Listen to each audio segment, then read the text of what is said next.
paz, meus amados. Como vocês estão?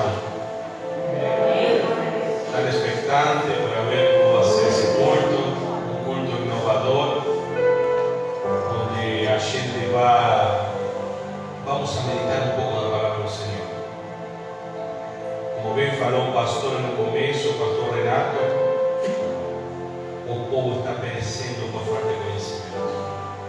E se vocês estão aqui, meus amados, meus irmãos, se vocês estão aqui porque o Espírito Santo trouxe você aqui. Ele fez possível que você faça seus arranjos, tudo para estar aqui presente e poder entender o que Deus quer falar contigo, com todos nós. Você percebeu de que abrimos a live hoje, excepcionalmente, tá? Ninguém foi avisado antecipadamente que vai estar a live. O motivo de ter aberto a live porque o link foi compartilhado com umas pessoas, uns irmãos amigos, pastores amigos, que eu inclusive participo no grupo internacional, onde esse link vai chegar para a Argentina, para Portugal, São Paulo, Fortaleza e até Suíça. Glória a Deus! A igreja vai ficar internacional, tá? Muitos vão olhar essa igreja. Assim que é uma bênção isso. Eles mesmos me pediram que compartilhe o link. Então por isso eu fiz questão de fazer essa live. E os irmãos que não conseguiram estar presentes também podem depois assistir na live, tá? Porque tem alguns irmãos que não estão presentes. Mas glória a Deus porque vocês estão presentes aqui. Quem participou nos cultos de ensino que a gente fez? Praticamente todos. Todos que estamos aqui já participamos. O que quer dizer isso? Que vocês querem de novo aprender a palavra do Senhor. Sabe muito bem que o ano passado a gente fez com muito sucesso, no ano 2019, o culto de ensino. Nós pensamos que 2020 ia ser melhor ainda. Mas Deus nos fez ver outra coisa. Deus nos parou um pouco, mas dizendo, para um pouco. E aí que tivemos que aprender? Temos que aprender que ficamos confinados na casa, começamos a atender mais nossa família, ler mais a Bíblia com nossa família, entender mais a palavra de Deus dentro do nosso lar, para aí dizer, agora vai de novo à igreja e fala. Assim que isso é um processo, irmãos. É um processo. E nós sabemos que dependendo da vontade de Deus, o ano que vem, vamos recomeçar esse culto de ensino que foi interrompido por muitas coisas pela pandemia. Vamos a recomeçar para a glória do Senhor. Esse ministério de ensino tem um objetivo, que é justamente poder todos nós nos capacitar na palavra do Senhor. Se você, por exemplo, o discipulado que se faz a pessoa que se vai batizar, deriva do culto de ensino, deriva do ministério de ensino, e eles são preparados para se batizar. Assim como os obreiros, os membros, todos somos preparados no ensino bíblico. Então, se você tem uma dúvida em algum momento, se a igreja tem um ministério de ensino, tire essa dúvida aqui dentro da igreja.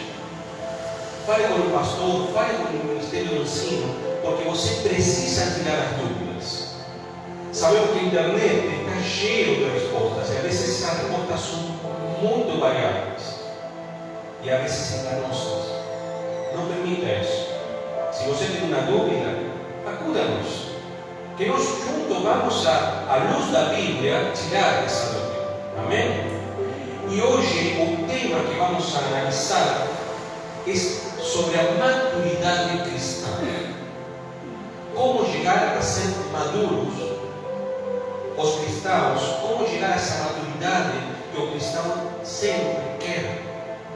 E tem um texto que vamos ler junto, irmãos, vamos ler junto, Hebreus, capítulo 5. Se você viu em seu marcador, para receber esse marcador de páginas, aí está o texto base que vamos ler hoje, que é Hebreus capítulo 5, versículo 13 e 14. 5, 13 e 14. Diz dice así: ora, quem precisa alimentar-se de leite ainda é criança e não tem experiência no ensino da justiça.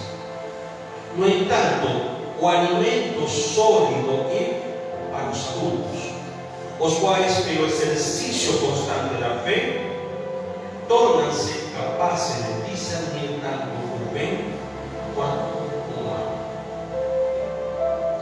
O Escritura aos Hebreus nos faz ver o que significa uma pessoa que quer ficar madura espiritualmente.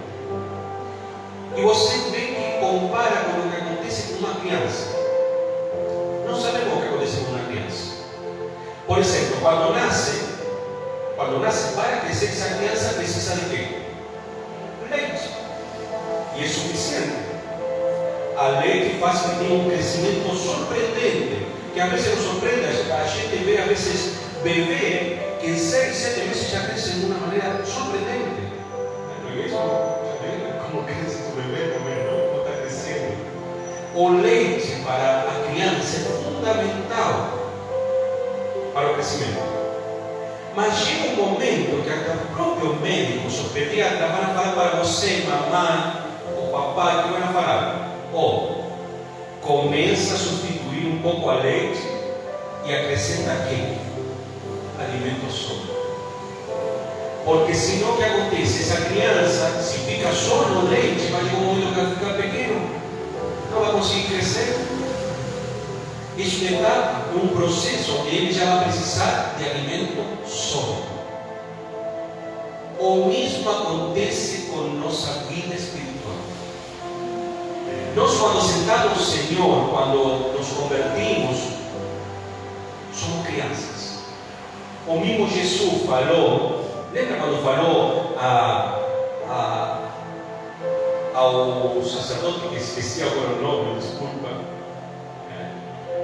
onde falou que disse que tinha que crescer de novo para entrar no reino dos céus?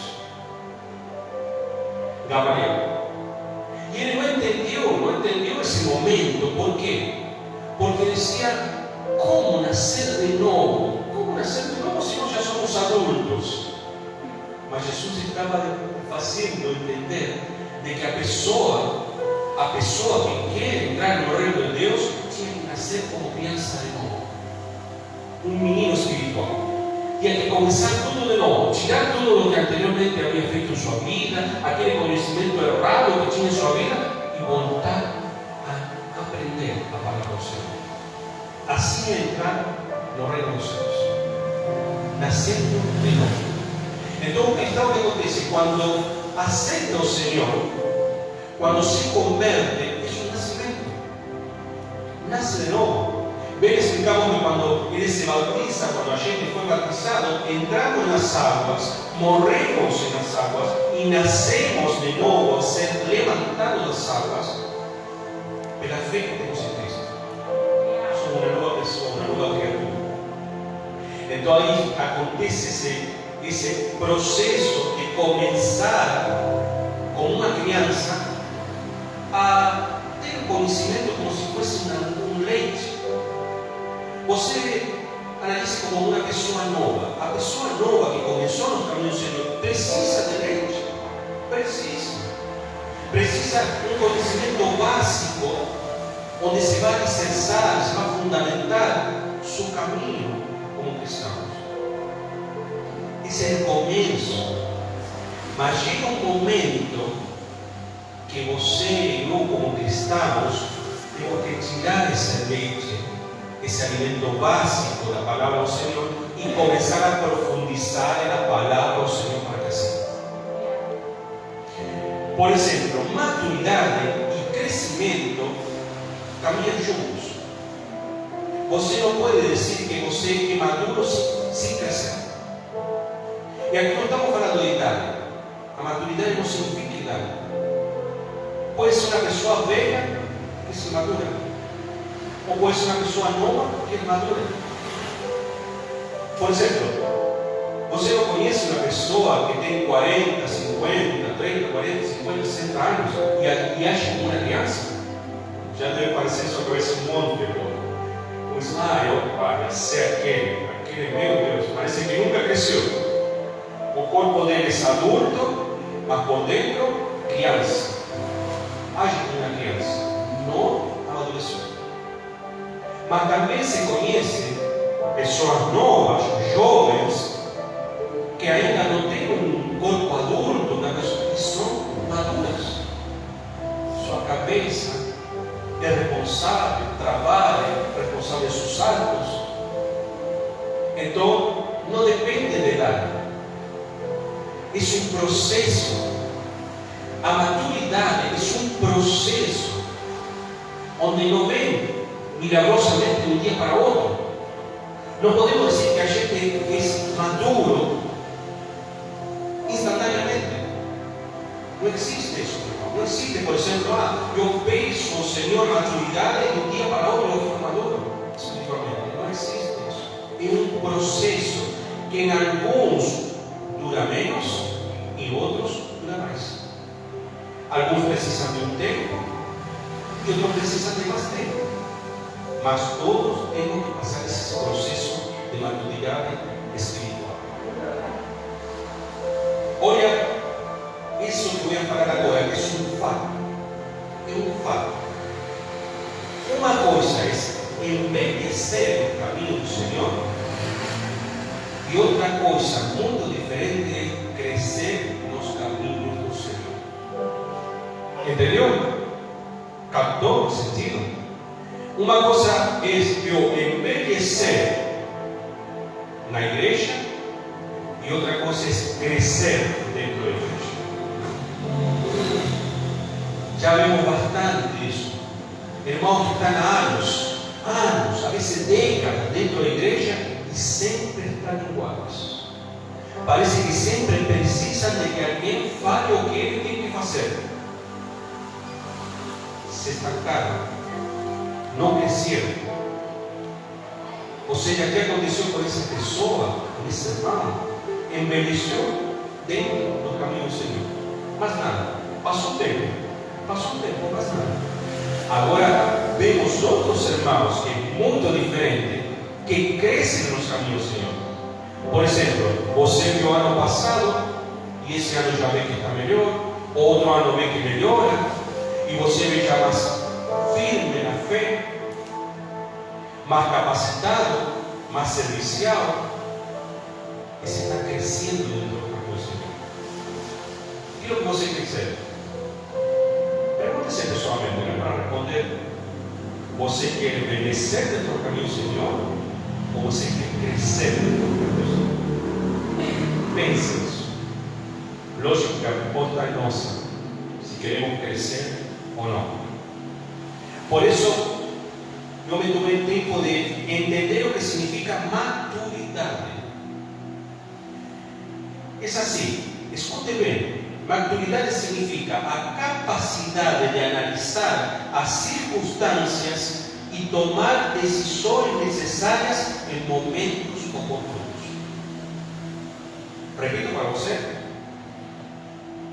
Maturidade significa capacidade de analisar as circunstâncias e tomar decisões necessárias nos momentos oportunos. Ou seja, uma pessoa madura, quando aparece um problema, ela sabe como solucionar esse problema. Quando aparece uma decisão em sua vida, ela sabe como decidir no momento oportuno, nem antes nem depois, no momento oportuno. Essa é uma pessoa madura. Pode ser um exemplo. Vamos fazer como uma espécie de análise para entender às vezes como certas coisas requerem nossa maturidade espiritual, para não deixarmos levar pelas doutrinas humanas, que está cheia disso, tá? Está cheio de doutrinas humanas, que não está aqui na Bíblia. Porque a gente tem que entender que a maturidade tem que levar tanto a entender o que fala a Bíblia e o que não fala a Bíblia. Tem coisas que não fala a Bíblia e a gente tem que cair na hora. Não, isso não fala a Bíblia. Pronto. Dá para entender? Aquilo que fala a Bíblia, aquilo que não fala a Bíblia. Então, eu analisando o que podia colocar de centro para analisar agora, como assim, para entender como uma pessoa madura se capacita e entende as situações, eu tomei uma questão. Por exemplo, é pecado comemorar Natal? Estamos perto do Natal. Estamos bem perto do Natal, não? Você já se perguntou isso? É pecado comemorar Natal? Mas sabia que muitos cristãos condenam Natal? Tem essa maneira de que muitos cristãos, principalmente aqueles cristãos que batalham espiritualmente, neopentecostais e outras coisas, que às vezes eles demonizam tudo que aparece. E por isso van a ver na festa de Natal um monte de coisas que são o demônio, o pagano. Então o que acontece? Um cristão maduro, o que teria que fazer? Analisar se a pessoa pode comemorar o Natal, sim ou não. Sabe por que eu me fiz essa pergunta? Eu fui criado pensando que o Natal era pecado. Igreja tradicional, cheia de doutrinas, onde me ensinaram que o Natal estava cheio de paganismo, cheio de coisas paganas. Então, para mim, eu me criei como adulto, até chegar a ser adulto, pensando que para mim não fazia diferença nenhuma Natal. Ao contrário, nem dava importância a Natal. Aí o que acontece? Com o tempo conheço minha esposa, me caso com minha esposa, eu percebo que a família dela não somente comemora Natal, mas uma festa importantíssima para a casa. Era a principal festa que tinha no ano, comemorar o Natal. Olha a situação minha. Eu pensava que Natal era todo errado, todo pecado, porque fui adoctrinado com doutrinas humanas desde criança, e aí me encontro nessa situação. Como faço eu para entender e para também poder estar com a família comemorando o Natal? Aí eu comecei a analisar de onde vinham essas coisas, como que é que acontece, que seria pecado e que não seria pecado. Então vamos fazer isso? Podemos analisar um pouco? A ver se é pecado comemorar Natal ou não? Por exemplo, primeiro fato: Jesus nasceu 25 de dezembro. Quem tem a resposta? A maioria, não? Não nasceu. Não tem fato histórico, nada que comprove que Jesus nasceu o 25 de dezembro. Isso é fato. Não precisa, você pode pesquisar um pouco e já vai ver que não nasceu o 25 de dezembro. E tem muitas nações, tem alguns que falam na cronologia bíblica de certos personagens, mas tem um fato que é indiscutível, que Jesus não nasceu o 25 de dezembro. Vou pedir ao pastor que coloque uma sequência de fotos de Israel, nessa época. São 4 fotos.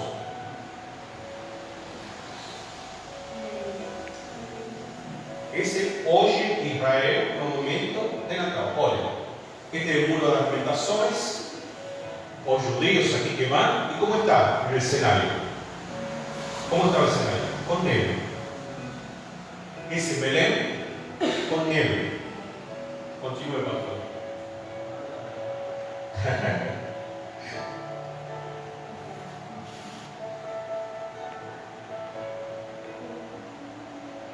Esse aqui são os rabinos judeus, no fundo é o muro das lamentações, tá? Não é esse em Nova York, não é no lugar que está cheio de rabino, cheio de neve. E acho que tem uma foto mais, né? Aí está, olha como está nesse momento. Esse é o desenho de Israel. Vamos buscar a Bíblia? Lucas capítulo 2, versículos 7 e 8. Lucas 2, 7 e 8 diz assim: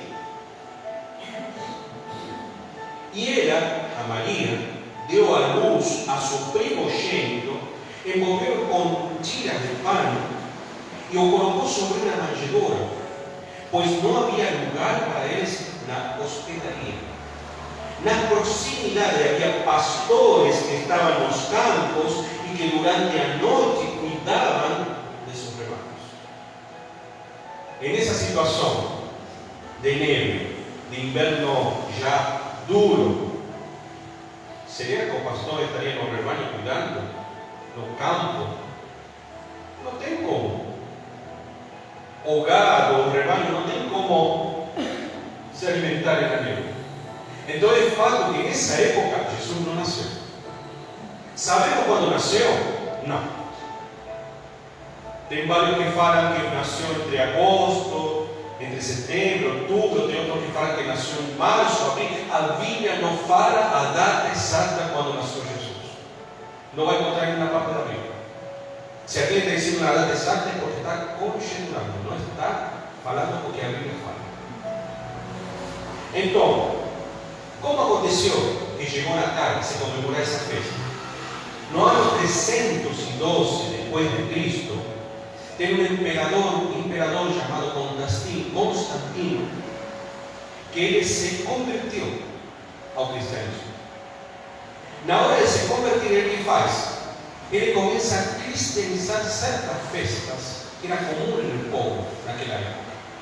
Os romanos, na data do 25 de dezembro, eles comemoravam uma festa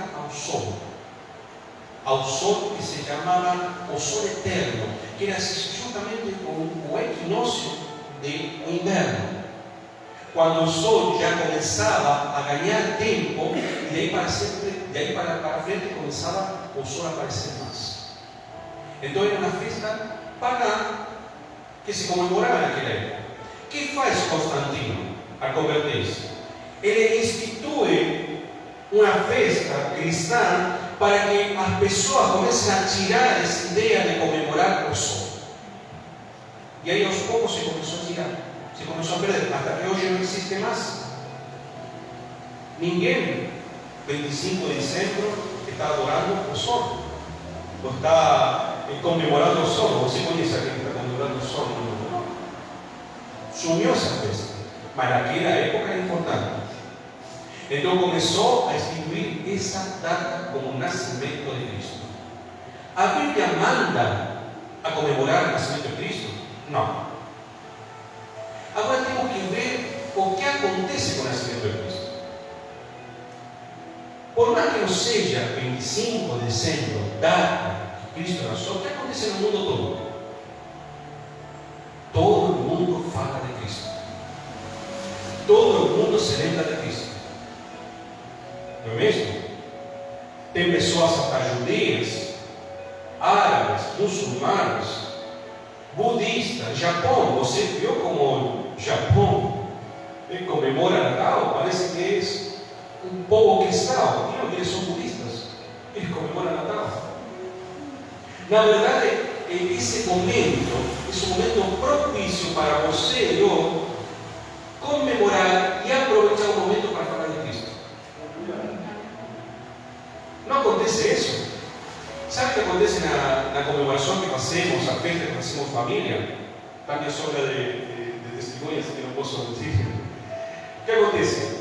Antes de nós comer, oramos, falamos de que esse dia é para lembrar do nascimento de Cristo, que é figurativamente, que não é simbolicamente, não é esse dia. Deixamos claro, porque nossas crianças também não têm que ser enganadas.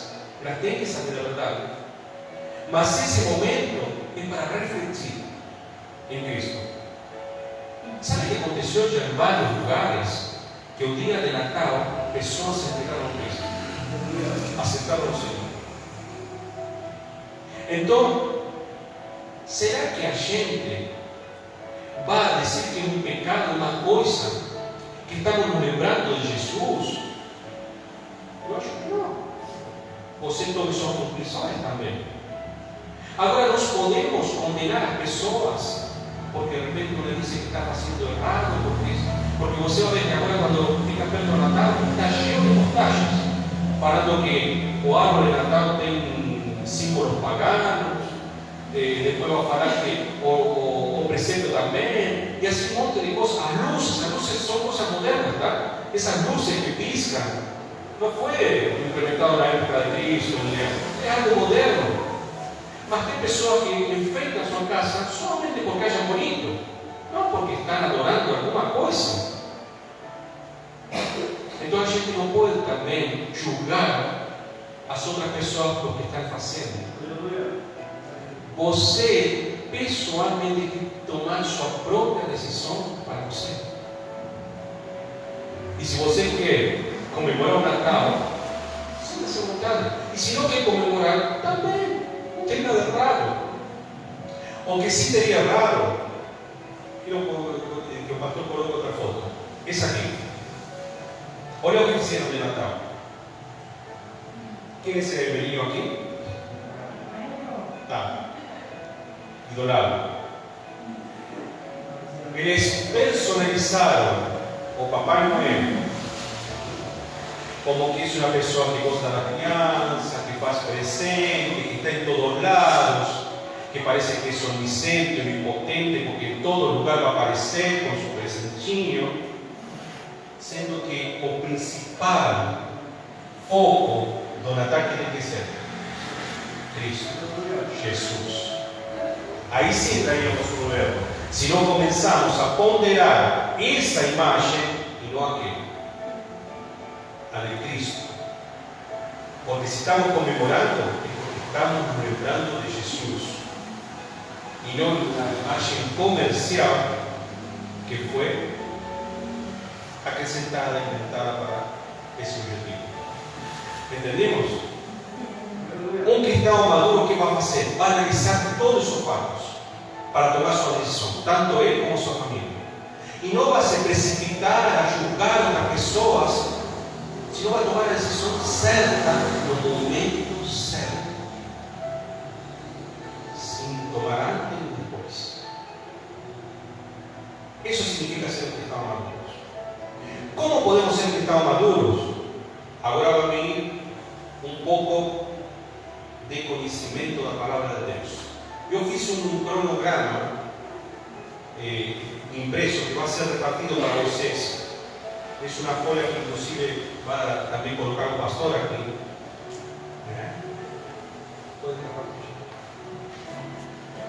Aí você vai receber esse cronograma. O que é esse cronograma? Você vai ver. Eu coloquei assim, no texto base, Hebreus capítulo 5, versículo 13 e 14, e um tripé de maturidade cristã. Um tripé. O que quer dizer? Que são 3 P onde se fundamenta a maturidade cristã. Então, em primeiro lugar, você vai ter oração, em segundo lugar, vai ter palavra, e em terceiro, meditação. É uma sequência de progressos espirituais na vida da pessoa que um depende do outro. Ou seja, eu não posso ser maduro só querendo meditar, nem também não posso ser maduro só meditando agora. Tem que ter palavra, tem que ter meditação. Um depende do outro. Então, como você verá, você vai ter uma folha e vai ter uma caneta. Lembre-se de 3 siglas, 3 letras. P, C, V. O que significa? Papel, lápis, Bíblia. O papel, caneta, Bíblia. Papel, caneta, Bíblia. Por quê? Se você quer anotar, anote no seu papel. Se você quer alguma questão que eu entendeu, coloque aí e depois pergunte. Para isso estão os ensinos bíblicos. Para entender, questionar e poder tirar suas dúvidas. Poder tirar todas as dúvidas. Então, em primeiro lugar, aqui estamos vendo, diz assim, oração. Esse é o primeiro P do tripé da maturidade cristã. A oração significa conversar com Deus. Orar significa conversar com Deus. Falar com Deus. E quando falamos oração, aí complementamos a ação que a gente tem que fazer. Por exemplo, orar e agir. Nossas orações têm que ser consequentes. Não podemos orar e pedir algo e depois não agir. Não vai ter resultado. Se a gente ora ao Senhor por alguma coisa e não age, não faz nada, então não vai ter resultado dessa oração. Então, por isso, oração é o primeiro que um cristão começa a fazer. Quando uma pessoa conhece o Cristo, quando começa a se converter, o primeiro que faz é se comunicar com o Senhor, orar, pedir ao Senhor coisas. Esse é o primeiro processo. E temos 3 textos bíblicos que vamos analisar. Primeiro vai ser Filipenses capítulo 4, versículo 6. Eu assim lembro, irmã. Você vai ver que minha filha está dando o microfone. Esse microfone vai ser higienizado cada vez que passa de uma mão para a outra, tá? Fique tranquilo, com álcool, né? Então, ali vai ler Filipenses capítulo 4, versículo 6, em primeiro lugar. Filipenses capítulo 4, versículo 6.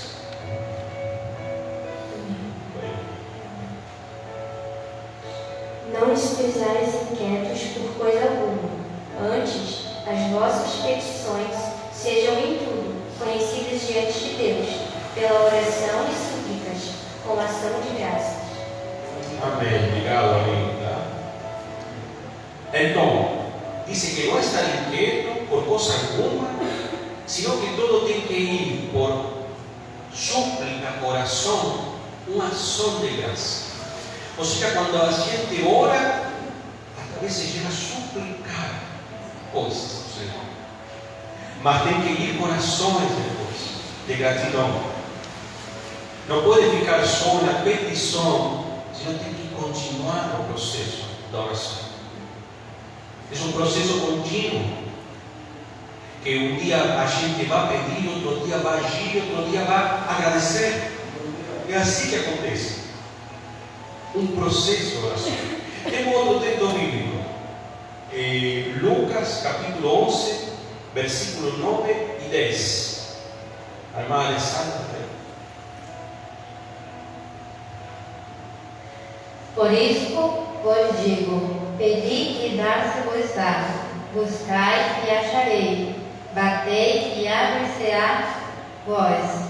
Pois todo o que pede, recebe, porque busca, encontra, e a quem bate, abre-se-lhe-á. Palavra de Jesus, amém. Ou seja, se a gente pede alguma coisa, o que diz Jesus que vai acontecer? Vai ser dado. Insistir, pedir, pedir. Se eu, por exemplo, estou pedindo a Deus que eu quero me livrar de algo, de um pecado, de uma coisa, eu sei que Deus me vai livrar se eu vou agir consequentemente. O Espírito Santo vai entrar em intercessão nesse momento. Então, o que temos que fazer para o cristão começar a entender o propósito do Senhor, os caminhos do Senhor? Orar incessantemente, pedir sempre, porque Deus responde. Vamos ao terceiro texto, Tiago 1:5, a irmã Rosa. E se algum de vós tem falta de sabedoria, peça a Deus, que a todos dá liberalmente, e não lança em rosto, e ser-lhe-á dado. Amém. Já analisamos no estudo bíblico a carta de Tiago, lembra? O ano passado. E quando diz, se alguém tem falta de sabedoria, podemos até adaptar esse texto com o que estamos falando agora. Se alguém tem falta de maturidade cristã, o que temos que fazer? Pedir a Deus. Peça a Deus. Ou seja, se eu necessito ser maduro, eu tenho que pedir a Deus. Isso é consequente, porque a gente vai pedir algo que Deus vai fornecer nossa vida. Mas temos que agir depois disso. Não podemos pedir e ficar de braços cruzados. Por exemplo, eu não posso pedir sabedoria ao Senhor e não ler nunca a Bíblia. Não tem como. Que minha Bíblia fique sempre fechada. no entender a Bíblia. Eu preciso ler a palavra de Deus para eu ter sabedoria. Aí sim Deus vai agir. Ele vai dizer, ele está buscando na palavra minha. Está lendo a Bíblia, está querendo sabedoria. Aí o Espírito Santo age. Essa é a primeira parte do tripé. Ou seja, o poder da oração é fundamental para você compreender qual é o propósito de você na vida sua, dentro do caminho do Senhor. É fundamental a oração. O primeiro pé desse tripé da maturidade cristã. O segundo fala palavra. Quando falamos palavra, estamos nos referindo a Santas Escrituras, a Bíblia. A palavra é Jesus. Ele mesmo se identificou como a palavra, porque ele inspirou a palavra de Deus por meio do Espírito Santo. E nós temos a Bíblia revelada graças à palavra. Não necessitamos outras coisas. A palavra responde. Você viu aquele cristão que está sempre buscando revelação, profetas, e parece que pula de uma igreja para outra, buscar que alguém revele em sua vida algo, que profetize na sua vida. Meu Deus, como que ele não enxerga que tem tudo aqui? Como que ele não enxerga que a palavra está revelada em sua vida? Como que ele não entende que se tem que espelhar na Bíblia para entender o que Deus está pedindo dele, que revelar o que a vida dele tem que ser? Se tem um profeta, alguém que fala para você, profetiza para você e não está na Bíblia, cuidado, isso não é do Senhor. Tem que estar basado na palavra. Por isso, a segunda parte do tripé para a maturidade cristã é a palavra. Vamos a ler 3 textos bíblicos que dão base a isso. 2 Timóteo capítulo 3, versículo 16 e 17. Jéssica vai ler para nós. Toda a Escritura é dada pela inspiração de Deus e é proveitosa para a doutrina, para repreender, para corrigir, para instruir em justiça, para que o homem de Deus seja perfeito e perfeitamente instruído para toda boa obra. Amém. Muito bem, Jéssica. Então, toda a Escritura é inspirada por Deus. Não está falando uma parte é inspirada, outra história, outra é um acontecimento, outra é uma... Não, toda a Escritura é inspirada por Deus. Para quê? A Bíblia responde. Para que o homem, a mulher de Deus, se capacite. Para que fique maduro espiritualmente. Não é somente para ler, ler como um hábito, ler um dia, ler outro, passagem, um entretenimento, por dizer assim. Não. E para se capacitar. Isso é o que fala 2 Timóteo. O apóstolo Paulo está falando isso a Timóteo. E Timóteo era uma pessoa madura, ele está falando, todas as escrituras inspiradas de Deus. Mateus capítulo 4, versículo 4. Jennifer, Valéria. Ele, porém, respondendo, disse: Está escrito, nem só do pão viverá o homem, mas de toda palavra que sai da boca de Deus. Amém. Aleluia. Então, toda palavra que sai da boca do Senhor, isso é o que eu tenho que nutrir. Irmãos, onde encontramos essa palavra? Na Bíblia. Você não vai encontrar na pregação, lógico que a pregação precisamos, mas o fato que a base principal tem que ser a Bíblia. Nosso fundamento tem que ser a palavra.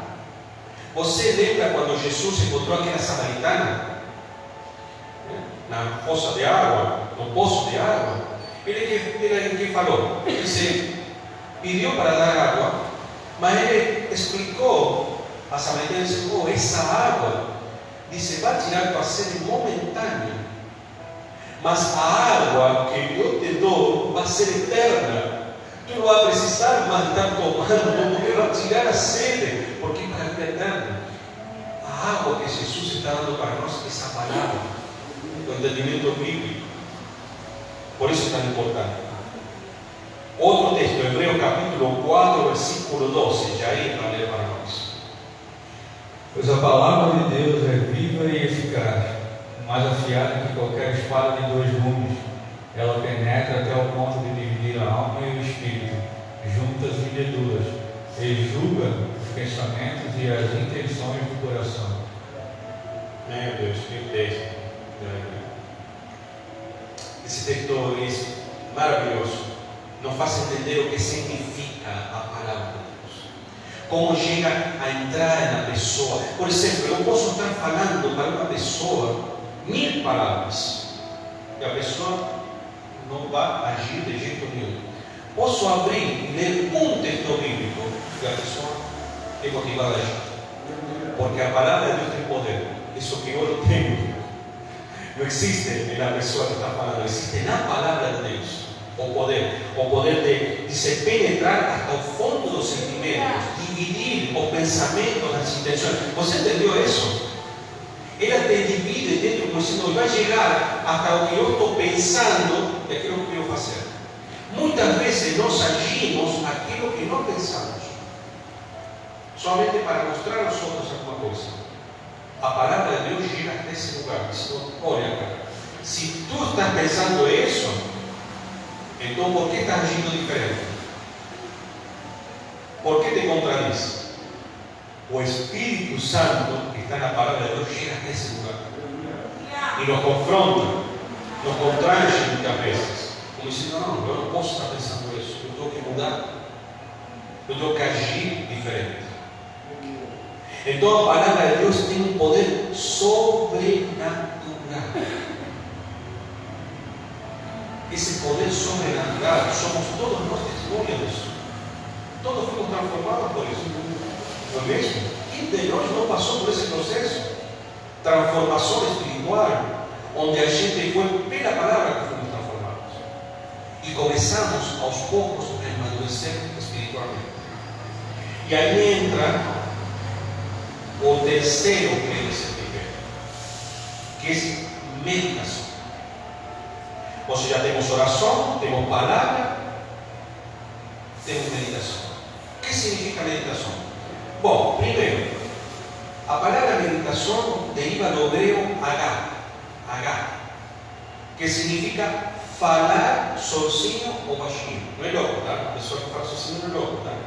Mas diz assim, ó, falar sozinho ou baixinho, baixo. E no latim, a palavra é meditatum, que significa ponderar, estar em seu centro, voltar-se para o centro. Então vamos entender o que significa meditação. Meditação é quando eu leio a palavra, leio a Bíblia e começo a olhar e dizer, mas pensar para mim, mas então por que eu estou lendo? Como aplica a mim? Eu me coloco no centro do que estou lendo e em vez de apontar a outros para o que estou lendo, me aponto eu mesmo. Ou seja, eu não vou ler a Bíblia para ver e dizer, isso é para o irmão Bruno. Não, de jeito nenhum. Não vou fazer isso. Eu vou ler a Bíblia assim, isso é para mim. Eu tenho que estar no centro dessa leitura. Tenho que começar a meditar para ver como posso praticar aquilo que estou lendo. Isso significa meditar. Não adianta ler a Bíblia sem meditar. A meditação faz parte. E vamos ter 3 textos bíblicos que comprovam isso. Primeiro, Josué capítulo 1, versículo 8. Levante aí para ver. E o Senhor disse a Josué: não temas, porque os tenho dado à tua mão. Nenhum deles parará diante de ti. Amém. Versículo 7, concretamente, desculpa. 7? Sim. Então subiu Josué de Gilgal, ele e toda a sua gente de guerra com ele e todos os valentes e valorosos. Então, quando José toma essa responsabilidade de ser líder do povo, Deus está pedindo de que ele tinha que ler a palavra de Deus, entender o que Deus estava pedindo para eles. Era fundamental. Nós muitas vezes falamos de Josué quando diz, aquilo que ele falou, em quanto a minha casa, eu servirei ao Senhor. Mas o segredo estava antes, que Deus pediu, disse, medita, lê, dia e noite. Josué tinha que meditar o que estava escrito até aquele momento, que eram os 5 livros da Bíblia, dia e noite, para entender o que Deus tinha de trabalho para ele. Como ele podia comandar esse povo? Que era fácil, não era fácil levar esse povo para o deserto. Então, para Josué foi fundamental ler a palavra e meditar na palavra. Outro texto, Salmos 1 e 2. Ivani. Bem-aventurado o varão que não anda segundo o conselho dos ímpios, nem se detém no caminho dos pecadores, nem se assenta na roda dos escarnecedores. Antes tem o prazer na lei do Senhor, e na sua lei medita de dia e de noite. Amém, obrigado. Os Salmos começam desse jeito, meu irmão. Os Salmos são uma canção, um louvor que começa nos pedindo para ler a palavra de Deus e meditar nela dia e noite. Não escutar os conselhos de aqueles que sempre estão por aí, ou buscar informação por todos lados, e entrar na confusão que parece que a gente não entende nada. Não, diz, lê dia e noite, medita na minha palavra. Que bom que faça isso, para poder amadurecer espiritualmente. Outro texto é 1 Timóteo, capítulo 4, versículo 15. A Cátia, Medita essas coisas e nelas ser diligente, para que o teu progresso e todos sejam manifestos. Amém. Novamente Timóteo é estimulado a ler a palavra e meditar. O apóstolo Paulo estava tão interessado no progresso espiritual de Timóteo que ele fala, olha, leia a palavra, medita. E interessante o que falou, disse, teu progresso vai ser manifesto aos outros. Ou seja, eu se leio a palavra, entendo a palavra, não vai precisar estar falando, eu sei bastante. Não, nem precisa você falar. A pessoa sozinha vai entender que você está estudando a Bíblia, porque está praticando sua vida na Bíblia. Vai entender por sua maneira de falar que você mudou o seu jeito de falar. E vai ser isso, meu Deus, como mudou esse homem? Essa mulher é uma mulher de Deus. Um homem de Deus, por quê? Porque já fala diferente, age diferente, está sendo transformado pela palavra, está chegando à maturidade cristã. Então entendimos, irmãos, o tripé da maturidade cristã, que é fundamental. Agora sabe o que vamos fazer? Vamos fazer na prática como você pode meditar a palavra. Vamos fazer na prática, uma coisa rápida. Eu acho que você também vai gostar, porque vamos a ler um texto bíblico, textualmente, como está aqui. O pastor vai colocar Romanos capítulo 8, versículo 15 e 19. Então o que vamos fazer? Vamos ler esse texto bíblico, vamos ver como que a gente meditando entende o texto bíblico. Tá? Então diz assim, Romanos capítulo 8, versículo 15 e 19. Porque no recibiste o espíritu de escravidão para outra vez estar en temor, mas recibiste o espíritu de adopção de filhos, pelo qual clamamos ao Pai. O mesmo espíritu testifica com o nosso espírito que somos filhos de Deus. E se não somos filhos, somos logo herdeiros também. Herdeiros de Deus e co-herdeiros de Cristo.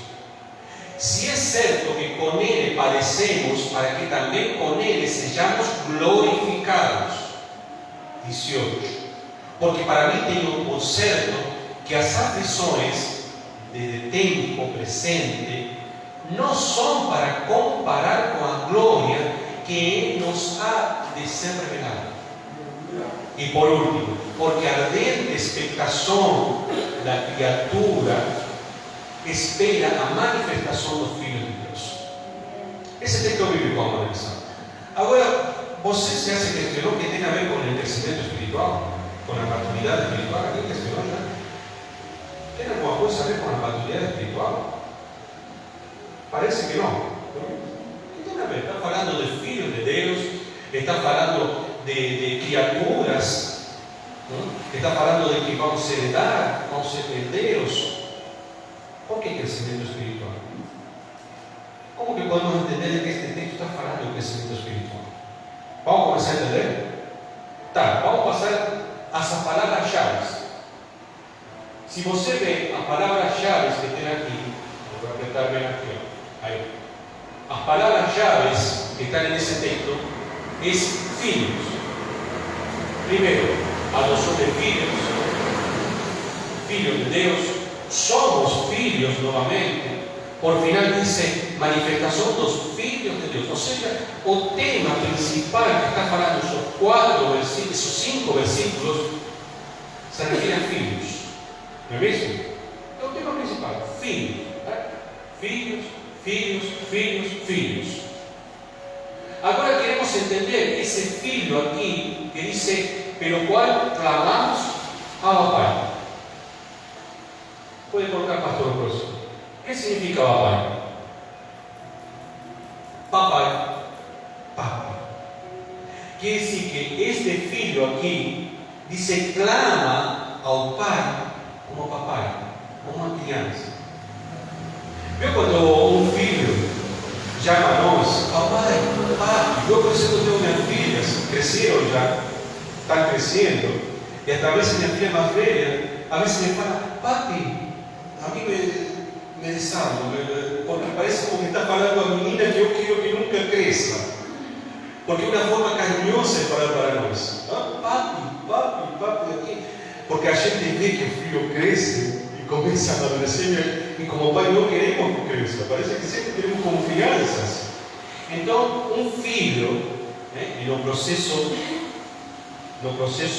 de criança, diz, chama o pai de papai. Papi, podemos ser que cristãos, quando se recém convertidos, também começam a falar papi, papai, pedindo algo para o pai. Né? Agora vamos entender mais. Passamos a outra. Aqui, por exemplo, este termo, filhos, filhos, filhos e filhos, são 3 vezes que fala filho, original é tecno. Se você busca na Bíblia interlinear, grega, interlinear, onde aparece o griego e o português, ou grego e inglês, ele vai colocar aqui essa palavra, tecno. Tem aplicativos ainda gratuitos que você consegue fazer isso. Então, tecno, o que significa? Criança, menino. O que quer dizer? Que esse filho aqui, esse filho aqui, esse filho aqui é criança. Porque aqui aparece a palavra tecno. Criança em sentido espiritual. Menino em sentido espiritual. Ainda não cresceu. Vamos continuar, pastor. Aqui, versículo 19, diz, porque a ardente expectativa da criatura espera a manifestação do Filho de Deus, novamente filho, mas aqui não aparece esse termo. Se você buscar na Bíblia interlinear, vai aparecer huios, que significa filho maduro, filho adulto. Quem fez que esse filho, criança, se converta em um filho maduro adulto? Olha a próxima postagem.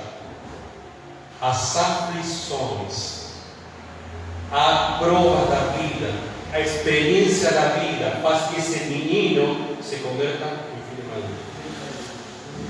Qual é a diferença de um tecno e um huios? Tecno, o que faz? Chega sempre para pedir algo.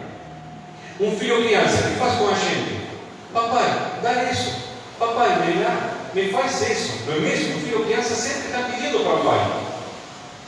É um processo, ele precisa pedir. Por isso sempre quer ser servido. O filho adulto, um huios, ele chega para oferecer, para servir. Ou seja, quando um cristão começa a ficar maduro, já não pede mais ao pai. Já começa a dizer ao pai, pai, o que faço por você? O que eu posso fazer? Como posso servir? Já entendeu que isso na maturidade que está aqui, ele passou de um processo. Já não é mais menino. espiritual. Já ele não precisa estar pedindo sempre a mesma coisa, senão que ele vai chegar um momento que vai começar a servir. Eu amo muito quando minha filha, por exemplo, vejo o crescimento dela, quando ela diz: papai, o que tu está precisando? Tu quer alguma coisa? Tu precisas de algo? Isso que está referindo elas, o que está acontecendo com elas? Estão crescendo. Já vem que não precisam sempre ser servidas, elas querem servir também. Isso que acontece com um cristão. Quando começa a amadurecer, deixa de pedir tanto e começa a crescer e servir. Isso é amadurecer. Algo interessante, um dado interessante que eu vou falar para vocês, é o que aconteceu no Brasil. Em Brasil aqui, principalmente nessa década que passamos. Se você pega o IBGE, que é o Centro de Dados de Censo, em 2010 havia 40 milhões de evangélicos. 40 milhões de evangélicos. Para 2019, se calcula que já há 62 milhões de evangélicos. 62 milhões. Quer dizer que o Brasil está passando um avivamento tremendo do evangelho, crescendo.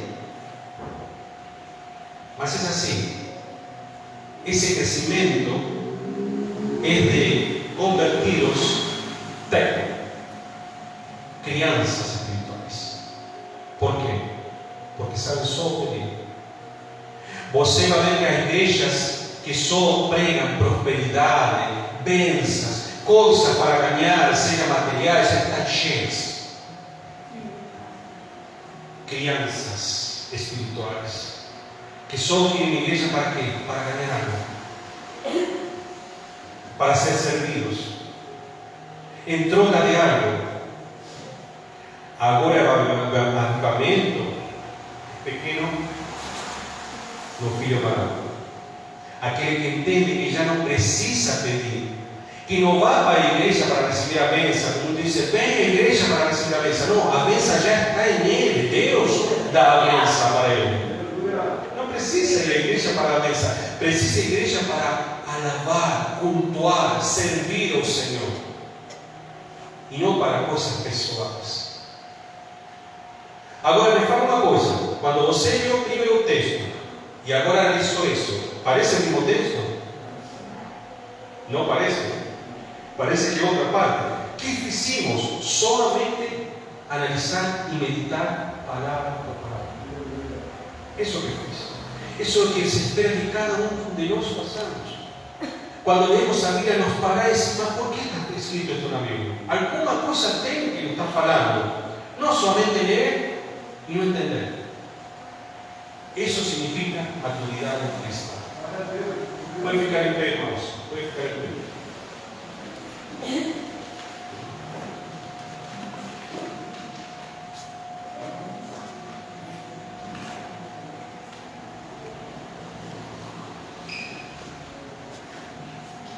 Se você está aqui, nesse momento, é que você quer amadurecer espiritualmente.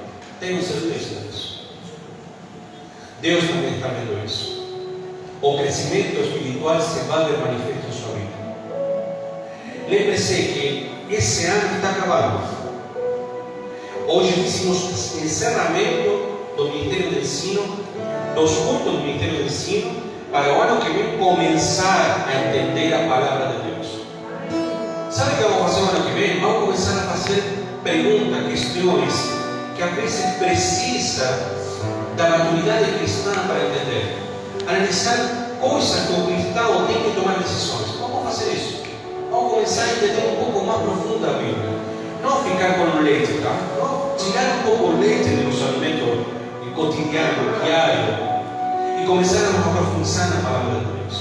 Eu lembro, pastor, você lembra muito bem, de saber que nos encontramos para analisar a palavra de Deus com respeito a quem podia participar da Santa Ceia.